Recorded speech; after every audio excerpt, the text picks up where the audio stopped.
Allahabad high court से बड़ी खबर है। विवादित स्थलों पर पुलिस के जाने पर रोक लगा दी गई है।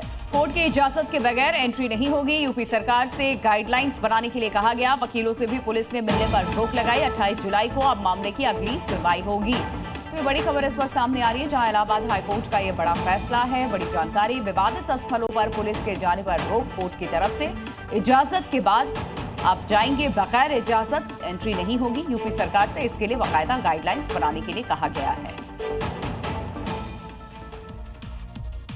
रांची से बड़ी खबर है, जहां पुलिस ने एक बड़ी कार्रवाई की और 550 किलो नकली पनीर यहां जब्त किया गया। 20 किलो घी भी जब्त किया गया। बिहार से लाया गया था ये पनीर और घी भी जब्त यहां किया गया है। ये तस्वीरें इस वक्त आपके सामने। और रांची नहीं, देखिए देश के अलग अलग राज्यों से आए दिन इस तरीके की खबरें सामने आती हैं, जहां डेयरी प्रोडक्ट लगातार जब्त किए जा रहे हैं, क्योंकि मिलावट करके इन्हें बनाया जा रहा है। और इसी कड़ी में अब 550 किलो नकली पनीर रांची में जब्त किया गया और 20 किलो घी भी।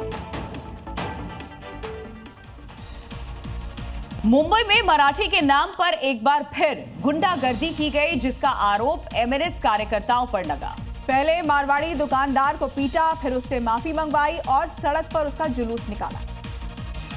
दावा किया जा रहा है कि एमएनएस के कार्यकर्ता हैं, जो इंसाफ के नाम पर कानून हाथ में ले रहे हैं। और वजह एक सोशल मीडिया पोस्ट जो मारवाड़ी दुकानदार ने मराठी समुदाय के खिलाफ की थी, जिसे लेकर के एमएनएस के कार्यकर्ता इतना भड़क गए। फिर क्या था, उन्होंने उसे दुकान से खींचकर बाहर निकाला, उसकी पिटाई की। इस दौरान ऐसे शब्दों का इस्तेमाल किया जिसे सुनने से पहले आपको हेडफोन लगाना पड़े।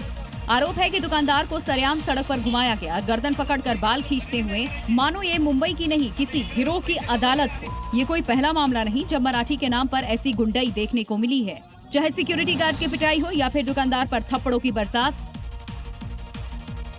यूपी की अफसरशाही में इन दिनों कानपुर वाले सीएमओ वर्सेस डीएम का मुद्दा खूब सुर्खियों में है। हाईकोर्ट से विजय के बाद ऑफिशियली सीएमओ साहब कल जब अपनी पुरानी कुर्सी पर बैठे तो पूरे कानपुर में एक ही चर्चा थी कि वो लौट आया।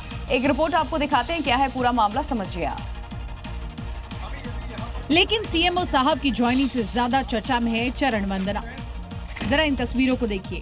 चरण वंदना नंबर 1, चरण वंदना नंबर 2, चरण वंदना नंबर 3, चरण वंदना नंबर 4। सुबह ठीक 10 बजे जैसे ही डॉक्टर हरिदत्त नेमी की सरकारी गाड़ी रुकी, गाड़ी से पहले खबर उतर चुकी थी। पैर छूने की होड़ यूं लगी जैसे कुर्सी नहीं कोई राजयोग हाथ लगा हो। जैसे ही सीएमओ ने चार्ज लिया, पहला बार हाईकोर्ट में अवमानना कर दिया, एकदम एवेंजर्स की स्टाइल में। अब गली गली में चर्चा है कि अब सीएमओ ऑफिस नहीं रणभूमि बनेगा।